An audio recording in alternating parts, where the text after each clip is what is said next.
Buenos días a todos y a todas.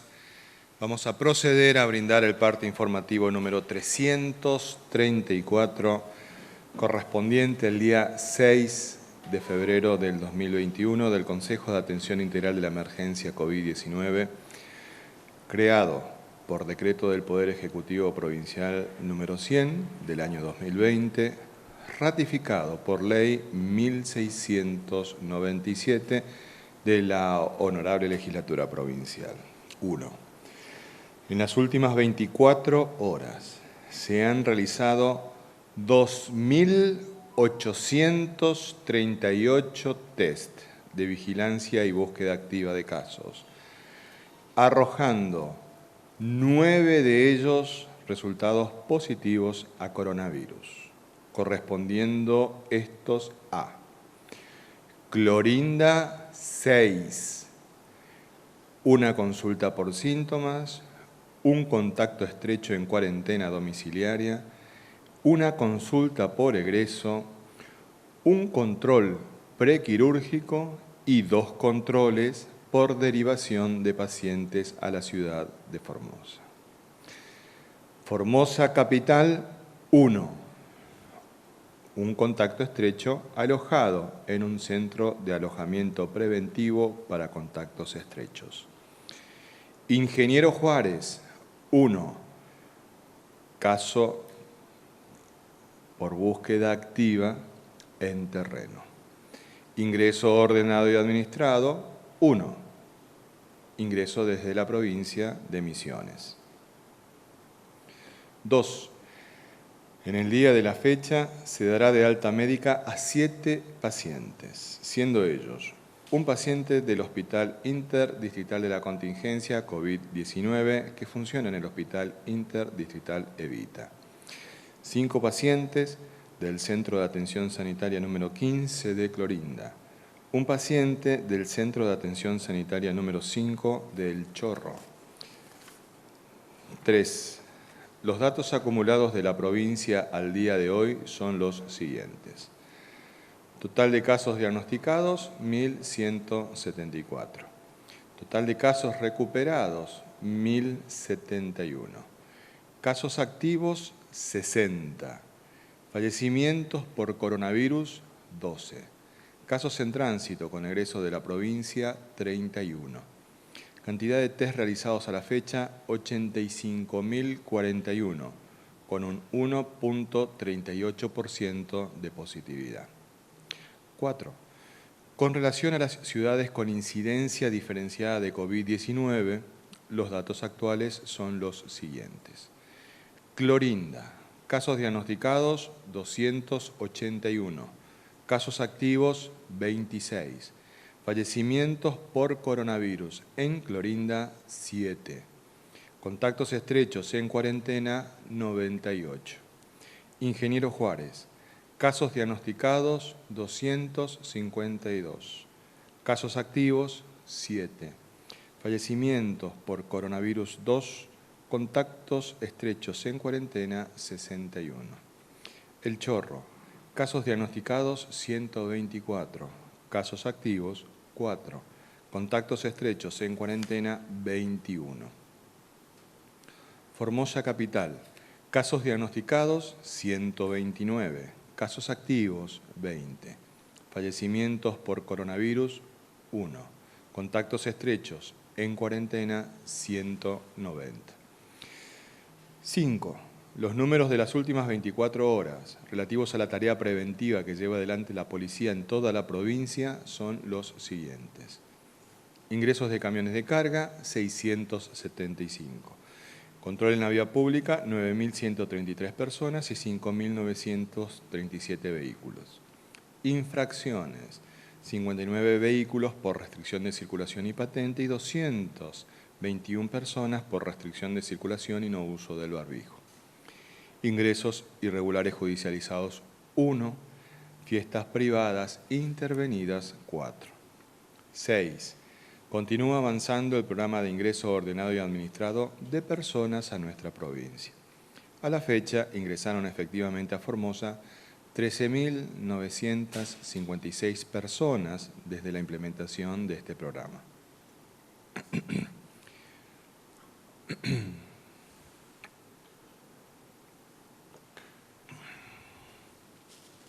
Disculpen. Actualmente se encuentran en cuarentena 1.234 personas y ya han cumplido esta medida preventiva 21.631 personas. 7.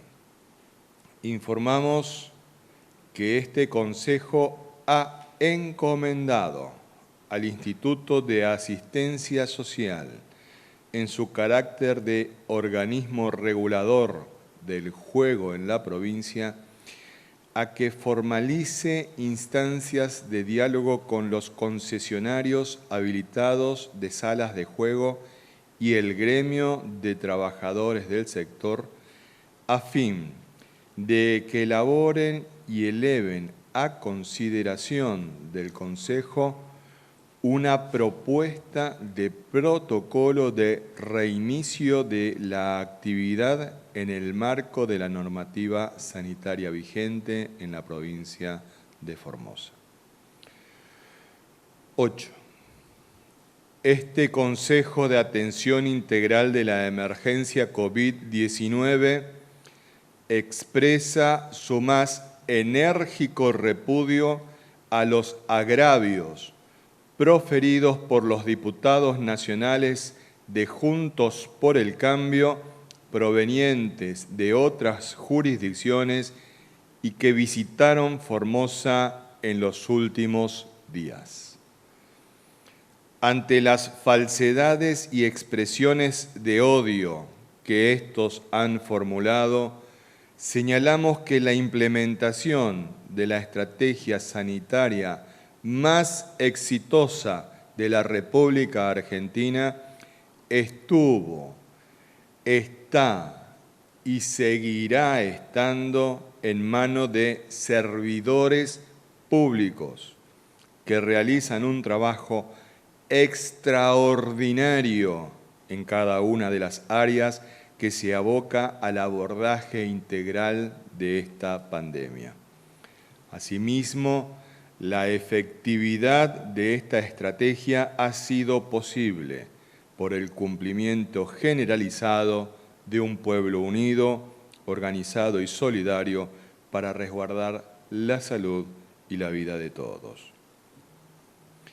El desprecio contenido en las afirmaciones de estos dirigentes de la oposición política nacional, avalados por la oposición política local, lejos está de aportar a la lucha colectiva que libramos unidos frente al peligro de la pandemia y constituyen una falta de respeto hacia un pueblo que es ejemplo en la lucha contra el virus que ha doblegado al mundo.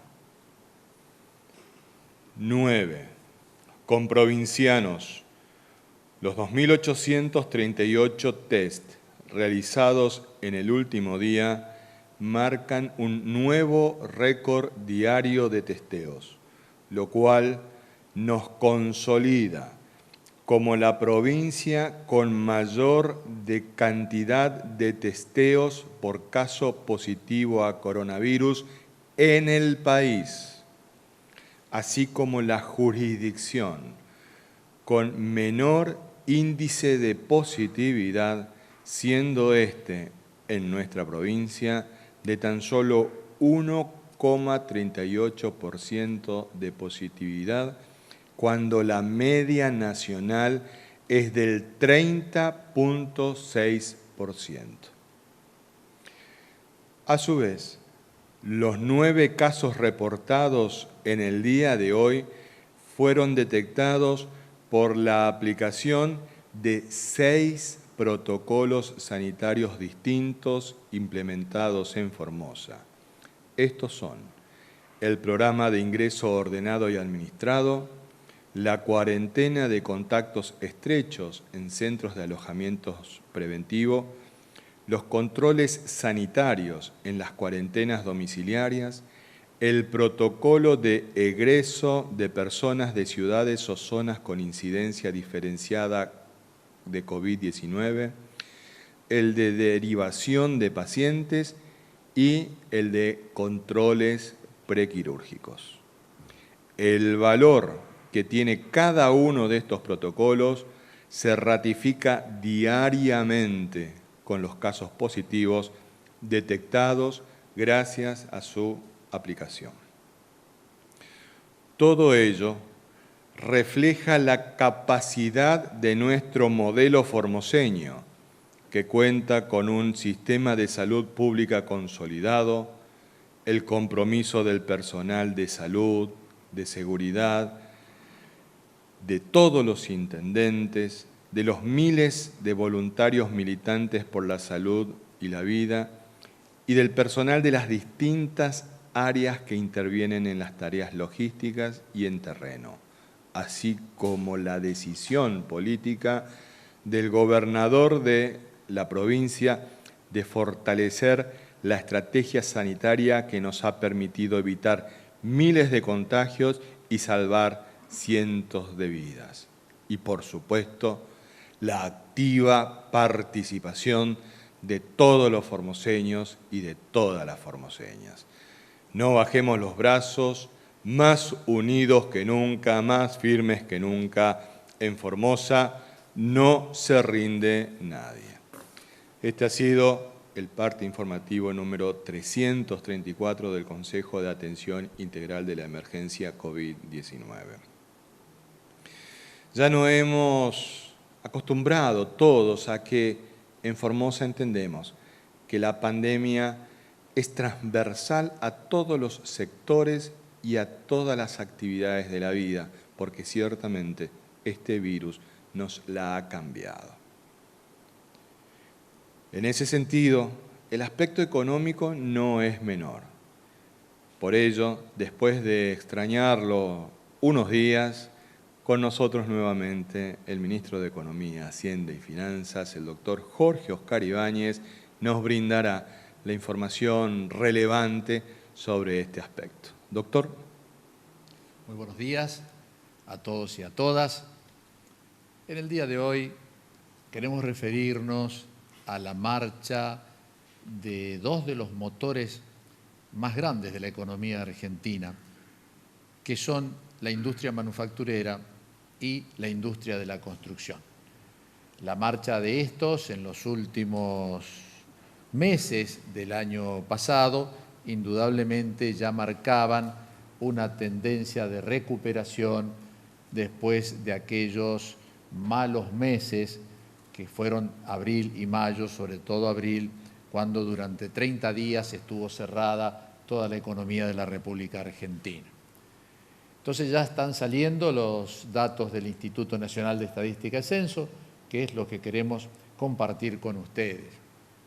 El crecimiento de la actividad industrial en el mes de diciembre marca una variación interanual de 4,9%. Es decir, el mes de diciembre del año 2020 comparado, ¿verdad?, con el mes de diciembre del año 2019, cuando no había pandemia alguna. Por supuesto que todavía no se ha recuperado todo el volumen de actividad industrial. Fíjense el gráfico último, ese del año 2020, esa caída tremenda, ese pico hacia abajo, esa V corta que va a quedar en la historia de la Argentina. Es el mes de abril, cuando se cayó todo a niveles como nunca se había visto en la economía de la República Argentina. Luego, la línea azul, que es la variación interanual, comienza a subir hasta alcanzar este nivel en el mes de diciembre. Tendencia que ya se prorroga también, no tenemos todavía los datos de INDEX, por supuesto, durante el mes de enero de este año. Y esto sería un poco cuáles son las actividades que más crecieron, las que menos crecieron. Bueno, el índice que está en color verde es el que compara el mes en el cual el INDEX hizo la medición, que es el mes de diciembre, con el mes anterior, con el mes de noviembre. Es la rueda más grande, significa un crecimiento del 0,9. Lo importante, repito, es la variación interanual, que es respecto al mismo mes, pero del año anterior. Es decir, diciembre del 2020 versus diciembre del 2019, el incremento es del 4,9%. Y acá, a título de ejemplo, ¿qué es lo que más ha crecido? Fundamentalmente creció automotores y otros equipos de transporte en su fabricación y en su venta. Vamos a dar un dato de Formosa en este caso, que es acá en nuestra provincia, por ejemplo, el patentamiento de motocicletas. Patentamiento de motocicletas en los primeros meses del año y sobre todo abril se desplomó enormemente, comienza a subir y ya en el mes de octubre prácticamente en pareja a mismos meses del año pasado y ya en noviembre y diciembre lo supera. Esta tendencia también se da en el orden nacional, por supuesto, estamos acompasando una tendencia. En el orden nacional, en el mes de septiembre, ya se equipararon la fabricación de motocicletas al año anterior, octubre, noviembre y diciembre lo superan. Y esto significa que si bien hay una demanda de motocicletas, indudablemente, por eso se compran las motocicletas, pero también es producto de la posibilidad financiera de comprarlas, es decir, de políticas activas del Estado que están beneficiando la fabricación de motocicletas argentinas y no están favoreciendo únicamente a motocicletas que se construían en lejanos países y que se traían en contenedores. Sí, la mano de obra era de allá, no, ahora es de acá. A su vez, al apoyar la fabricación, también se apoyan con diversas medidas, recordemos, la compra. Es decir, que un trabajador puede acceder a la compra de la motocicleta porque hay un plan que tendrá cuotas de 10, 12, 18 cuotas que le permiten adquirirla, o hay un crédito del Banco Nación Argentina para comprar motocicletas nacionales. Este es un ejemplo solamente. Además de este rubro tan importante de automotores y medios de transporte como es la motocicleta, hay otros rubros que también han andado muy bien. El que hablamos, bueno, incrementó un 33,9%, lo cual es muy grande. Otros que son aparatos e instrumentos que también cabe hacer el mismo análisis. ¿Por qué se vendieron tanto? ¿Por qué la línea blanca, es decir, la heladera, lavarropa, los freezer? ¿Por qué aumentó su demanda? Porque está la posibilidad real y concreta de la fabricación en la Argentina al cerrar la importación de estos productos y líneas crediticias como el programa Ahora 12 y otros programas que facilitan la compra de una heladera, de un freezer, de un lavarropa. Por eso es este incremento tan grande. Después hay otros incrementos muy importantes, como el 17,9% en maquinarias y equipos, sobre todo del agro. Esto indudablemente también significa la posibilidad de fabricar equipos en la Argentina, porque lo que financian los bancos hoy con tasas subsidiadas son equipos de fabricación nacional. Entonces, estos son simplemente unos ejemplos de cómo la industria nacional y los trabajadores nuevamente están en marcha en una tendencia que se refleja en los últimos meses del año pasado, pero creemos que ya llegó para quedarse. Con respecto a la construcción, está pasando algo similar. Cuando ustedes ven este gráfico, esa caída monstruosa siempre es el mes de abril, va a quedar en la historia, el mes de abril del año 2020. Ahora, ¿qué pasa con diciembre, que son los datos del INDEX? Diciembre del 2020, fíjense abajo que está subrayado en un rectángulo de color rojo, es mayor a diciembre del 2019, es mayor a diciembre del 2018 y es mayor a diciembre del 2016. Es decir, la reactivación de la construcción indudablemente que ya comenzó tanto en la obra pública como en la obra privada. Y aquí vemos algunos de los insumos para la construcción de mayor venta.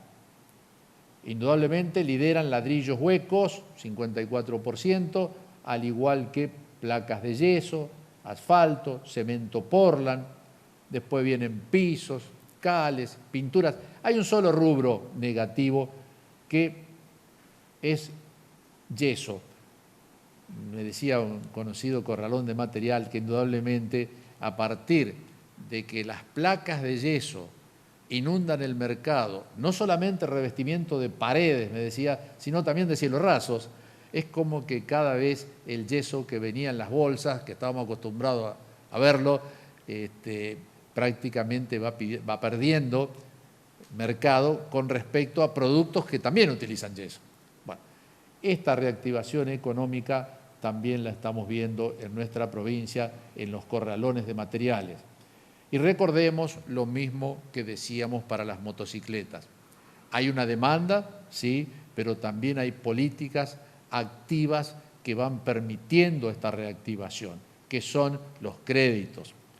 Independientemente de las líneas de crédito de los bancos y de las líneas nacionales, en Formosa logramos con la mayoría de los propietarios de corralones de materiales consensuar una canasta de precios formoseños muy accesible a todos nosotros. La Asociación de Fabricantes de Cemento Portland publica este gráfico donde también se ve claramente que el acumulado del 2020, que es la franja de color naranja, en el mes de diciembre ha indudablemente superado a todos los meses del año. En Formosa, el despacho de cemento hacia nuestra provincia, medido por la Asociación de Fabricantes de Cemento Portland, también da una muy buena terminación del año.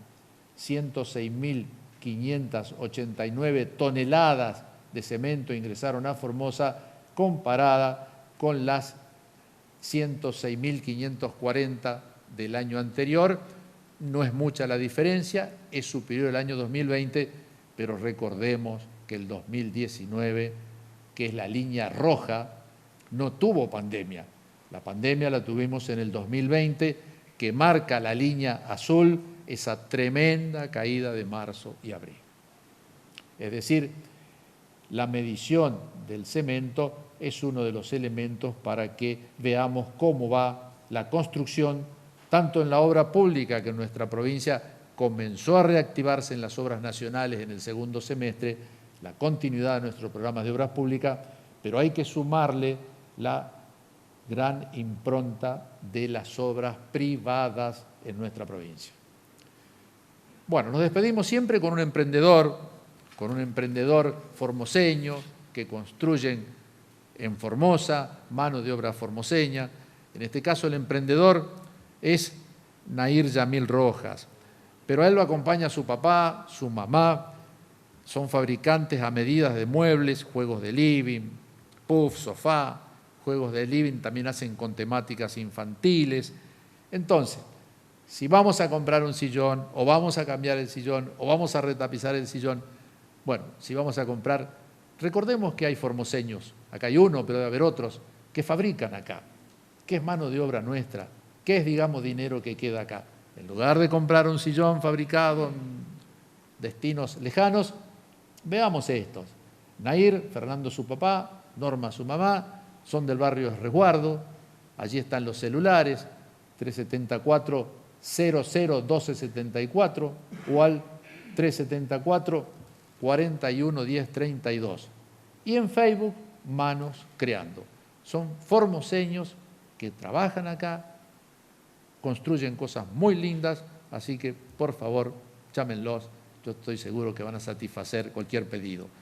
Así que Nair, Fernando y Norma, que tengan buenas ventas. Muchas gracias, doctor. Antes de ir con el doctor Vivolini, vamos a aclarar una cosita que nos parece muy importante dado el gran movimiento que se ha verificado en las plataformas de comunicación que cada uno de ustedes utilizan para seguir esta transmisión, pero que también es abonada por cierto sector del periodismo que evidentemente no busca brindar la información veraz, objetiva y oportuna. Y quiero expresar en Marisol, Mariferia, en su mensaje de interrogación, por dónde pasa la cuestión. Ella nos dice: no puedo creer que priorizan los telos y los casinos. Dios mío, ni de las clases hablan. ¿Qué es lo más importante? Yo no quiero que mi hijo sea un ignorante. Porque eso quieren hacer, que nuestros hijos sean unos ignorantes para poder manipular como hacen con todos. Señora Marisol,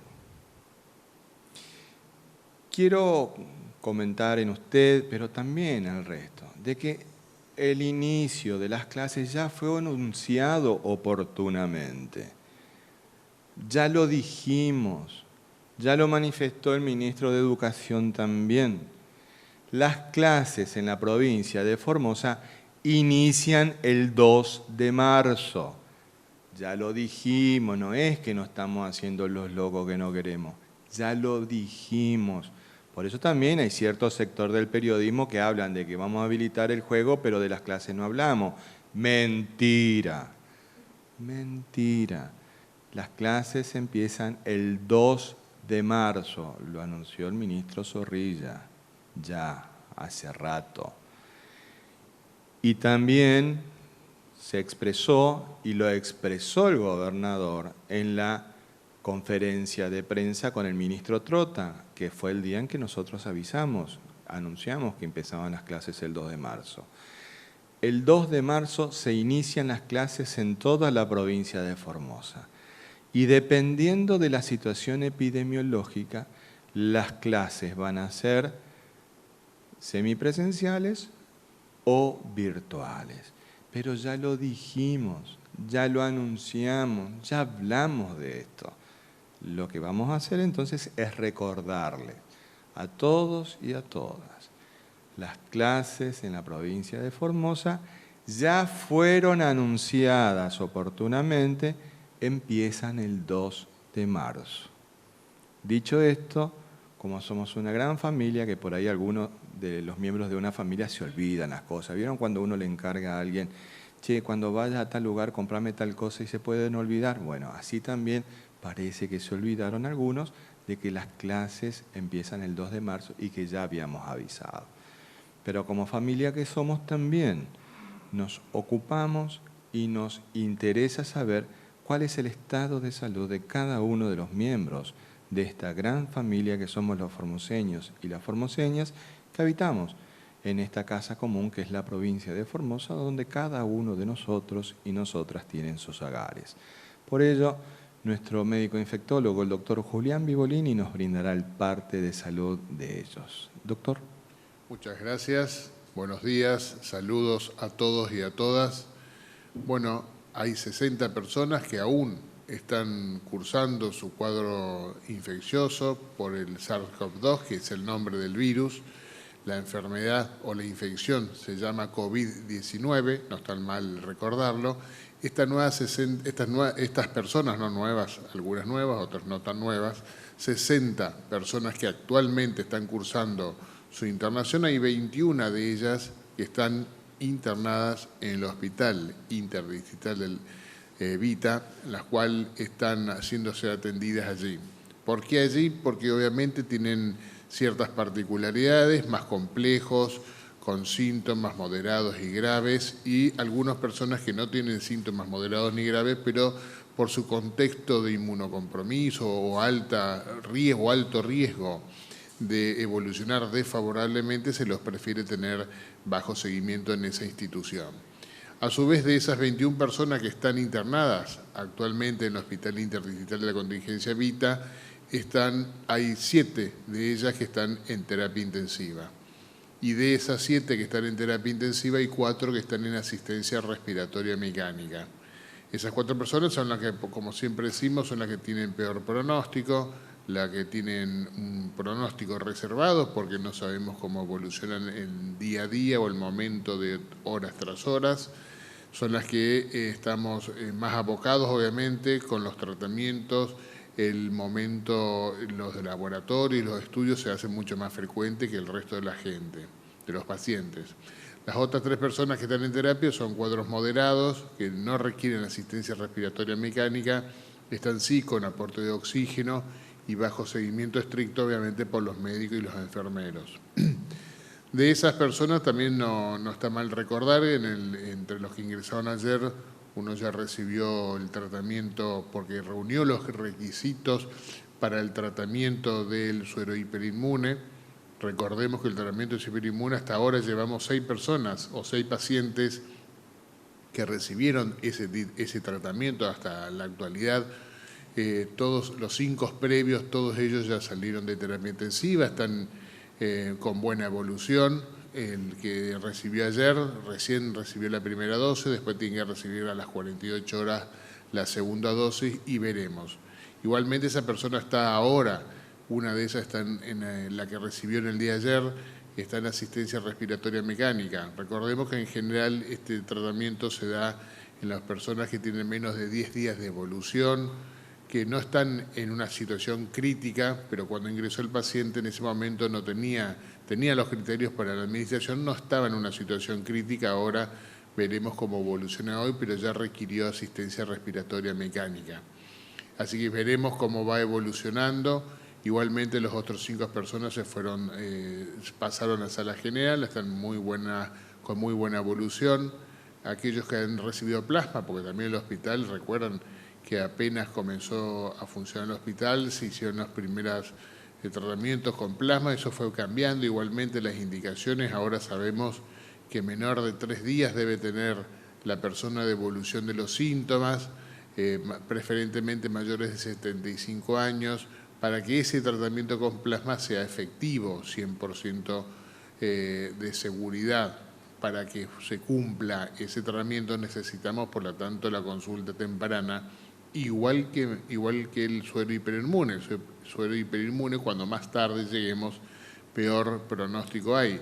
¿Sí? Por eso hablamos de los 10 días de iniciado los síntomas, que inclusive lo ideal sería un poco antes de los 10 días, entre el día 5º y 7º sería lo más óptimo, pero bueno, no siempre el paciente termina consultando o consulta, pero también la parte de la atención por determinadas circunstancias puede generar una demora. Todo eso tenemos que agilizar tanto al personal de salud o a las personas que consultan, que piense siempre en coronavirus en toda circunstancia de consulta médica. Primero tenemos que descartar un coronavirus para así no demorar ningún diagnóstico y hacer el tratamiento lo más pronto posible. Gracias. Gracias, doctor. Vamos a las preguntas que tan amablemente formulan nuestros comprovincianos periodistas, tanto de la capital como del interior. Señora Dolores. Buenas tardes. Rodolfo Guadalupe, del diario La Mañana, formula la primera pregunta. Respecto a las modalidades de cuarentenas domiciliarias, algunas personas nos comentaron que se inscribieron y les dijeron que tendrán que pagar una consigna policial para el domicilio, y otras que tienen menores que les piden primero 48 horas en un centro de alojamiento hasta hacer una evaluación de su domicilio. ¿Esto es así? En el caso de la custodia, ¿pueden informar el costo? En relación a la implementación de los distintos protocolos sanitarios, hubieron que ajustar algunos detalles muy particulares en el marco de la implementación. Esos detalles los venimos solucionando. Puntualmente, el caso a que estimo está haciendo referencia esta persona es el de los ingresos ordenados y administrados. Y ahí tenemos 2 situaciones distintas. Por un lado, la situación de los residentes, de las personas formoseñas que o salieron de la provincia y vuelven a ingresar o que están regresando a nuestra provincia por X motivos. Es decir, que tienen un domicilio en la provincia. Cuando se implementa el sistema, tuvimos que tomar ese tiempo de 48 horas para poder realizar la verificación del domicilio a los fines de poder decir si reúne las condiciones o no. para que pueda realizar la cuarentena domiciliaria. Ejemplo. La persona dice, sí, yo tengo domicilio en Formosa. Perfecto, vamos al domicilio y nos damos cuenta que es un inquilinato en el que existen otras muchas familias en una superficie no tan amplia. Por lo tanto, no cumple el objetivo del resguardo del contacto con otras personas. Por lo tanto, tenemos que buscar una alternativa ante esa situación. Eso obviamente requiere una visita domiciliaria por parte de los asistentes sanitarios para verificar esas condiciones. Entonces eso fue la demora, pero después estamos ajustando. Y después tenemos el caso de los no residentes que vienen de vacaciones a Formosa a visitar a algún pariente, a visitar. Entonces ahí también se nos produce otro tipo de situación porque por más que vengan con niños, por ahí la casa a la cual van a ir hay personas de riesgo, porque generalmente muchos casos venían a ver a los padres de estas personas, es decir, los abuelos de las criaturas, y son personas mayores, por lo tanto son personas de riesgo. Y cuando ocurre este tipo de situaciones, todo el grupo familiar conviviente permanece en cuarentena, no es que solamente el grupo que vino de afuera permanece en cuarentena, sino también el grupo que los recibe, el grupo familiar que los recibe. Por eso hay un montón de detalles que vamos ajustando para que todos podamos ir avanzando de una manera segura, Y después estamos montando también todo el trabajo de lo que es el cuidado de esas familias. Ustedes recordarán que no hace mucho tiempo atrás, un periodista se mostró muy molesto porque aparentemente al lado de la casa de sus padres, que son personas mayores, habían unos aborígenes que aparentemente estaban contagiados y puso el grito en el cielo. Ustedes imagínense la misma situación cuando un vecino tuyo tiene que hacer cuarentena domiciliaria. Entonces es todo una cuestión. No es una cuestión de que, ay, sí, el protocolo dice tal cosa. La aplicación del protocolo a la realidad requiere que trabajemos responsablemente. Las personas que van a hacer la cuarentena, los vecinos, el Estado, es decir, todos tenemos que tomar esto con muchísima responsabilidad. Porque si no, después aparecen los que nos dicen de que es necesario el resguardo de la libertad. Todos estamos de acuerdo con eso, todos estamos de acuerdo. Pero la libertad de contagio, permítanme, no está en juego. Acá no hay libertad de contagio, hermano. Sí, tenemos que cuidar la vida y la salud de nuestra población y en particular de aquellos que más lo necesitan, nuestros adultos mayores, nuestras personas con comorbilidades. Es decir, tenemos que cuidar la vida, lo cual requiere un requisito: responsabilidad de todos y todas. Siguiente pregunta, por favor. La pregunta es de Sergio Olázar, Radio Parque. De los 85.041 testeos, ¿a cuántas personas se realizó el estudio en toda la provincia?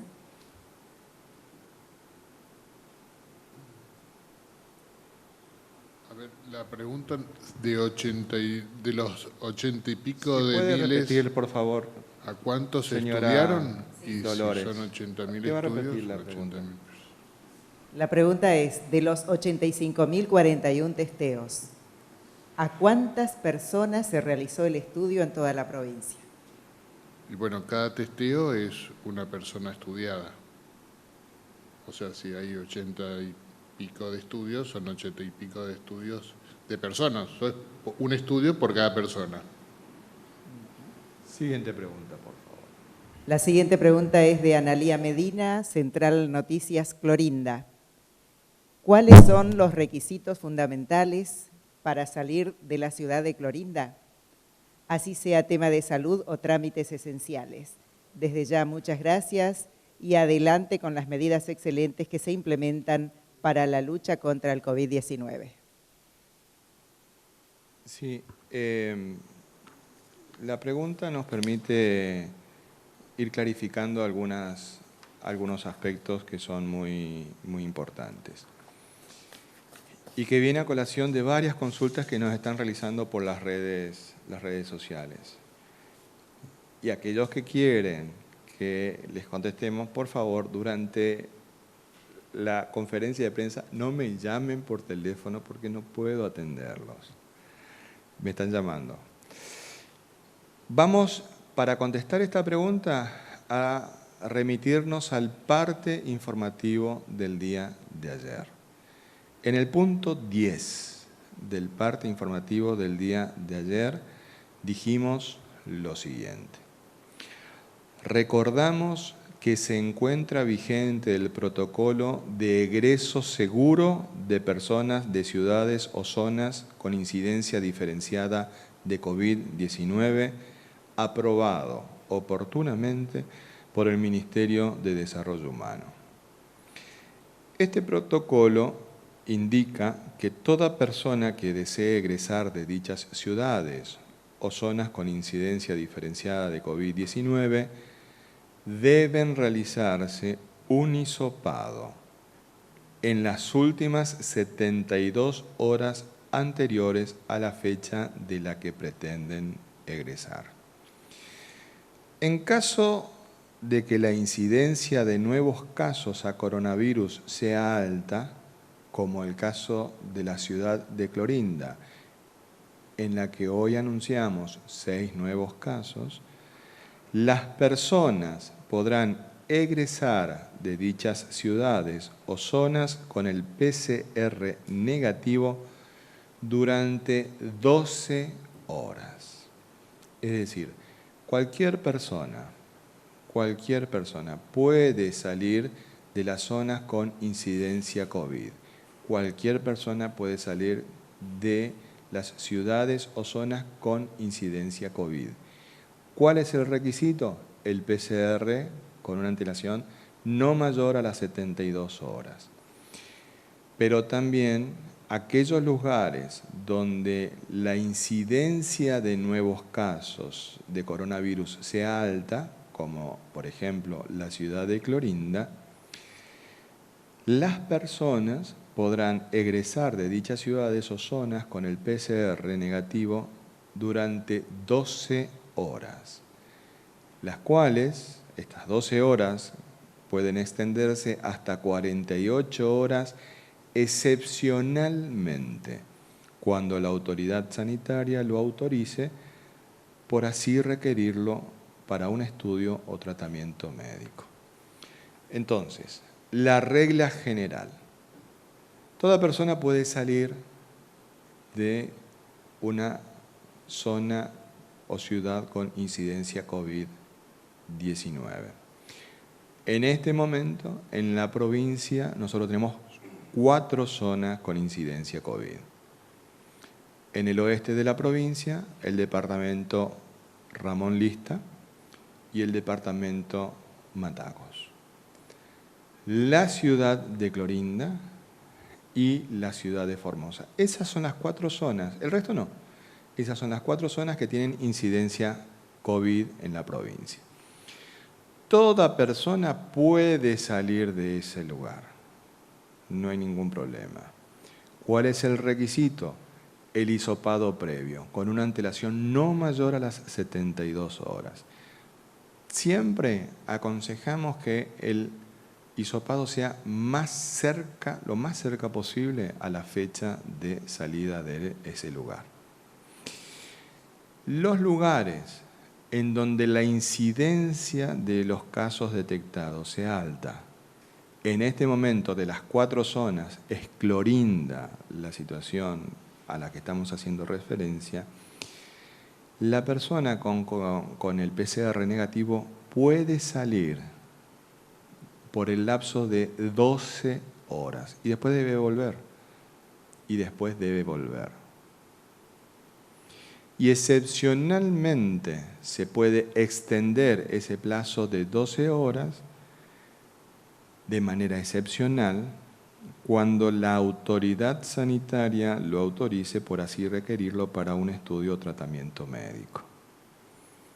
Dado el interés que tenemos en esta cuestión, el día de mañana prepararemos entonces una presentación para poder explicarlo gráficamente. Siguiente pregunta, por favor. Esta pregunta es de Ángel Blasich, Diario Norte Formosa.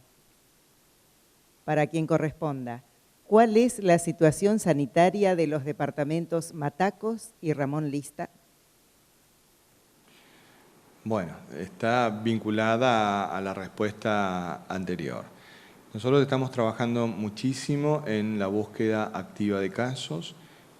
Toda esta información nos la iba a brindar el ministro Aníbal Gómez, pero cuando veníamos para acá surgió una urgencia que tuvo que ir a atender.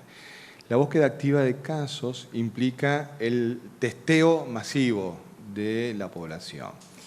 Y en ese sentido me parece que es un número que no hay con qué darle, por más que pregunten cuántas personas, es decir, cuántos testeos por cabeza, le busquen lo que le busquen, no hay con qué darle.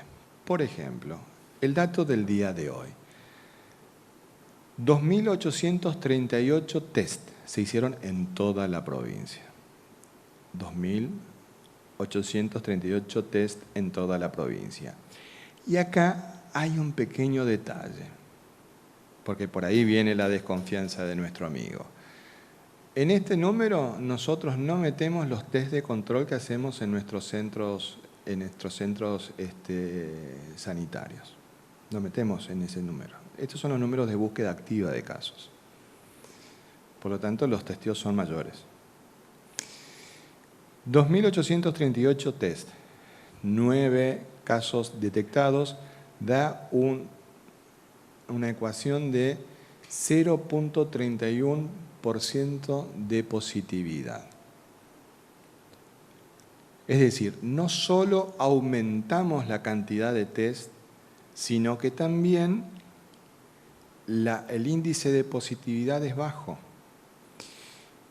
En otras ciudades, como la tan defendida por cierto sector del periodismo local, de la ciudad autónoma, gobernada por el señor Larreta, no tienen estos índices de búsqueda, ni tienen estos índices de positividad. Fíjense que el promedio de la nación argentina, es que el índice de positividad, es decir, cantidad de testeos realizados y cantidad de casos detectados, es del 30%.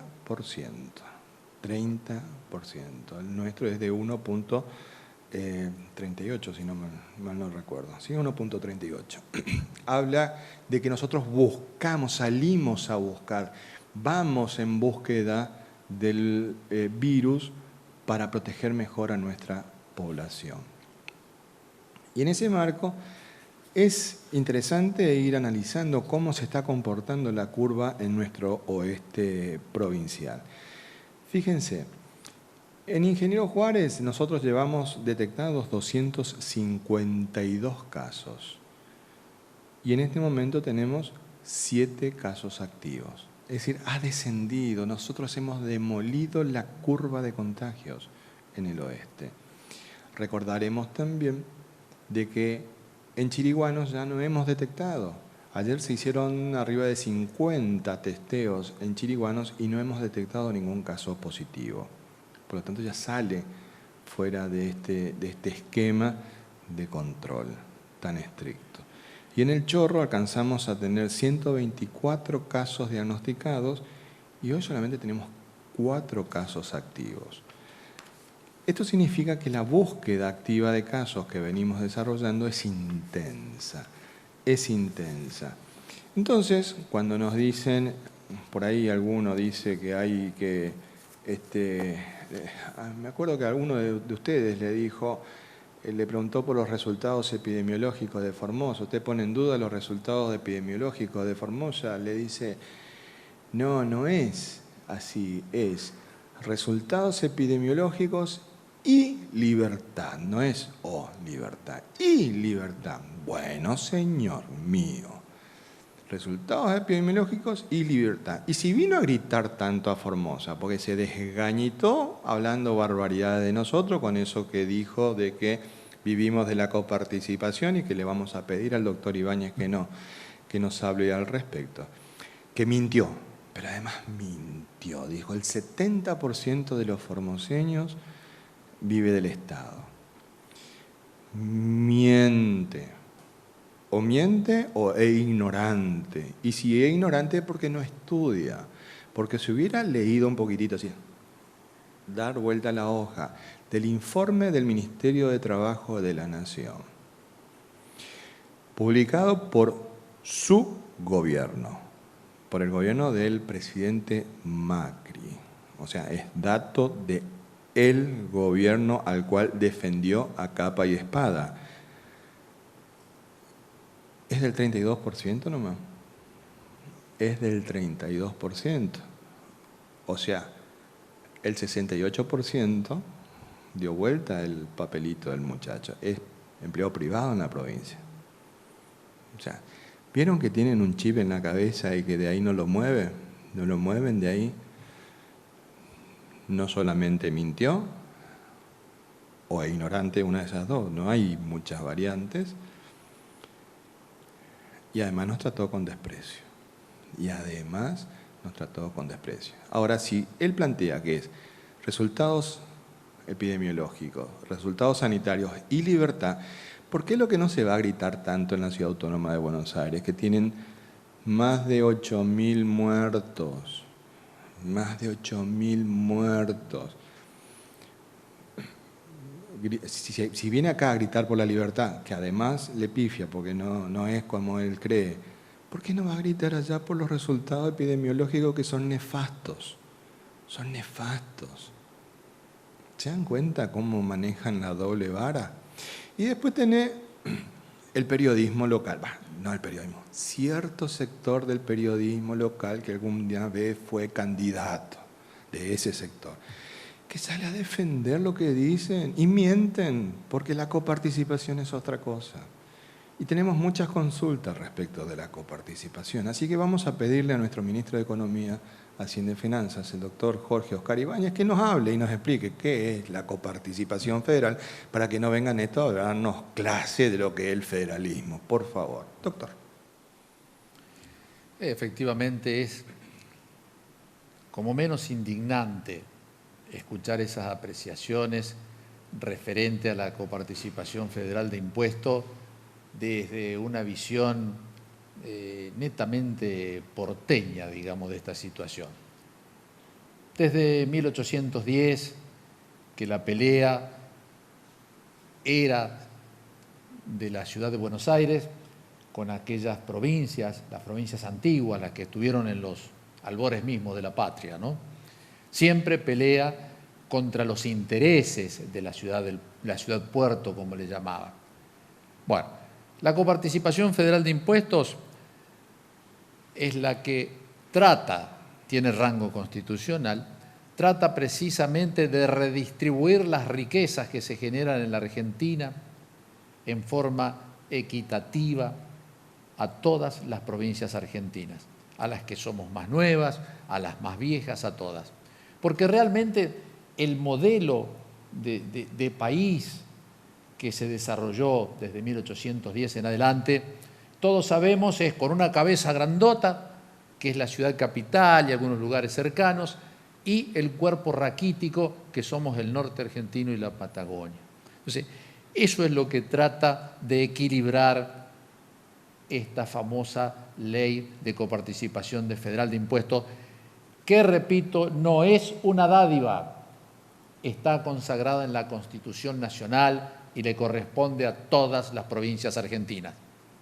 Pero sí lo que es una dádiva, sí lo que ha sido un regalo, es lo que el gobierno de ellos, de este señor que vocifera en nuestras plazas, hizo dándole a la Ciudad Autónoma de Buenos Aires, el expresidente, por decreto, del 1.4 de coparticipación, que es lo que tenía la Ciudad Autónoma de Buenos Aires, se la llevó al 3.75. Eso es una dádiva, eso es un regalo. al distrito más rico de la Argentina, precisamente le casi triplicó la coparticipación. Por supuesto que esto hizo poner en pie de guerra a todos los gobernadores argentinos, fuera del signo político que fuere. Pero, digamos, entonces la coparticipación federal de impuestos es eso, es un derecho consagrado en la Constitución para todas las provincias argentinas, es un derecho consagrado en una ley del Congreso de la Nación para todas las provincias argentinas. Y está esta visión permanente y constante de que somos una suerte de zánganos que vivimos de lo que los intereses de la Ciudad Autónoma de Buenos Aires, no todos los porteños, ellos producirían para que nosotros estemos durmiendo la siesta. Pero cuando uno mira un poquito más en profundidad este tema, dejando de lado la ley de coparticipación, también tenemos que preguntarnos los alimentos que consume la ciudad, el distrito más rico de la Argentina, ¿se producen todos allí o se producen gran parte en nuestras provincias? Seguimos. La energía, las naftas que consumen, el gas que consumen, la energía eléctrica que consumen, ¿todo se produce en la Ciudad Autónoma de Buenos Aires, donde dice este señor que o se produce en todas las provincias argentinas y ellos se han visto beneficiados siempre por un modelo de país que a Buenos Aires van todas las líneas eléctricas, van todos los gasoductos y consumen también las naftas, gasoil, del petróleo que sale del sur y del norte argentino. Otro ejemplo más que yo fui anotando a partir de que vino la pregunta, ¿no? Ustedes saben que los residuos de la Ciudad Autónoma de Buenos Aires no se tratan en la Ciudad Autónoma de Buenos Aires, se llevan a la provincia de Buenos Aires, allí se tratan. Es decir, hablando en criollo, le tiran la basura a la provincia de Buenos Aires. Esto es histórico. La infraestructura. Nosotros peleamos todos los días para que un barrio más pueda tener cloacas, para que un formoseño más pueda tener agua potable y cloaca. Ellos tienen red de agua y de cloaca y redes eléctricas desde el año del Jopo, pero hecho por la nación, hecho por todos, porque la ciudad autónoma es bastante nueva, no se ha hecho con las riquezas que hay en esa ciudad, en los barrios esos más encumbrados. Se hizo con el presupuesto de la nación, ellos lo heredaron, de eso parece que también se olvida. Cuando uno ve la historia de los subsidios, no ha habido jurisdicción más privilegiada que la Ciudad Autónoma de Buenos Aires. Siempre tuvo subsidios al subterráneo, tuvo subsidios al transporte de colectivo, tuvo subsidios de electricidad, tuvo subsidios al precio del gas. ¿O acaso a ellos les sale lo mismo el gas en un departamento, lo que consume en el mes, que la garrafa o el tubo que nosotros compramos acá? Les sale la cuarta, quinta parte. Entonces, estos son algunos datos.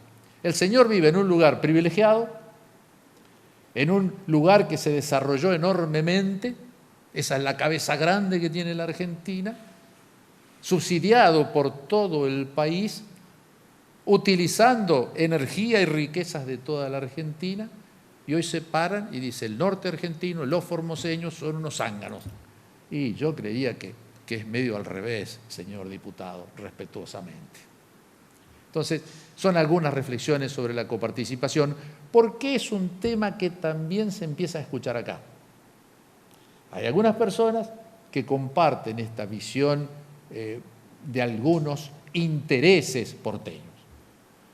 Recordemos, por ejemplo, cuando el presidente Raúl Alfonsín quiso sacar la capital, porque en la visión política siempre es eso, no se podrá sacar esta cabeza grandota, llevarla a las provincias y desarrollar un país en forma más armónica.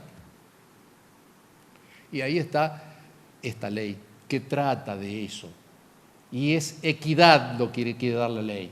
Equidad significa que nos tienen que dar un poquito más a aquellos que tenemos menos, a aquellos que no invirtió el Estado Nacional como en su ciudad, donde dijo alguien que hasta los helechos tienen luces, ¿no?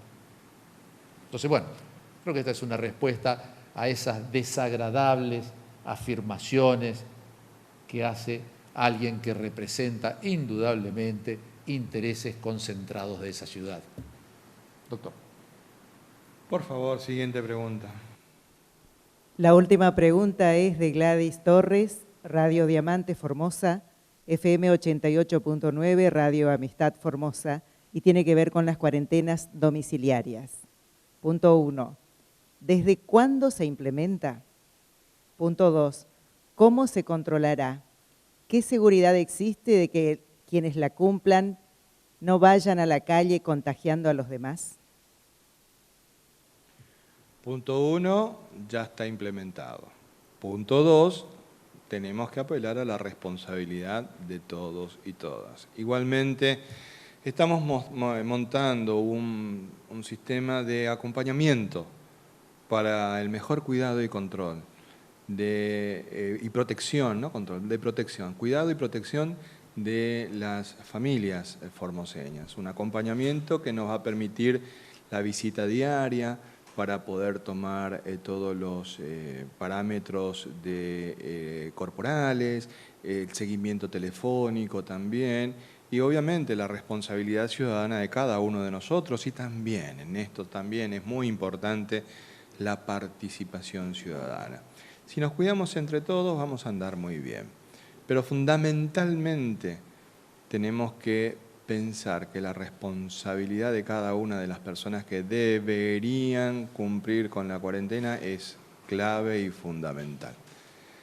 Entendemos que los formoseños tenemos un grado de madurez muy alta, porque no podríamos tener estos números epidemiológicos si es que no existe un compromiso por parte del pueblo de llevar adelante estas medidas sanitarias. Si no, fíjense en otros lugares que los gobiernos pueden decir hagamos tal o cual cosa y si el pueblo no quiere no se hace.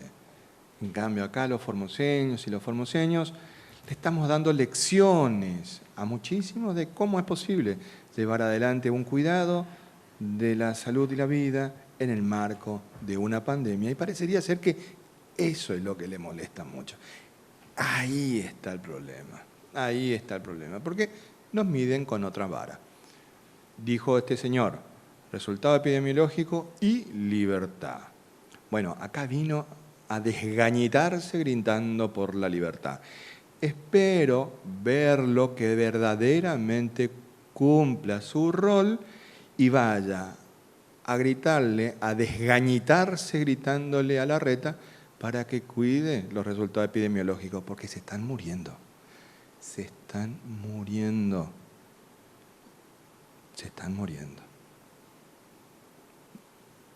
¿O solamente vino a gritar acá? No sé, está en sus manos el demostrarnos que nos equivocamos. Pero por ahora solamente lo he escuchado acá, acá. Y que también acusó de antisemita a otro miembro de su comunidad, ese es Lopa Itema. Eso sí que es Lopa Itema, parece que no lo conoce a Krivitsky. Krivitsky que estuvo trabajando en un kibutz, que estuvo en Israel, que es su fe, a ese que su paisano lo acusó de antisemita. Bueno, yo no me meto en las internas de la comunidad, ese es su problema. Pero no, pues no si, al periodista de acá, no lo veo, pero al periodista de acá le dijo, resultado epidemiológico, resultado sanitario y libertad. Bueno, acá gritó por la libertad, espero que grite por los resultados epidemiológicos en la Ciudad Autónoma de Buenos Aires. El desafío está hecho, a ver si lo asume, creo que no. Muchas gracias por acompañarnos todos los días. Recordamos que mañana domingo la conferencia de prensa es a las 11 de la mañana. Que Dios y la Virgen nos cuiden y protejan.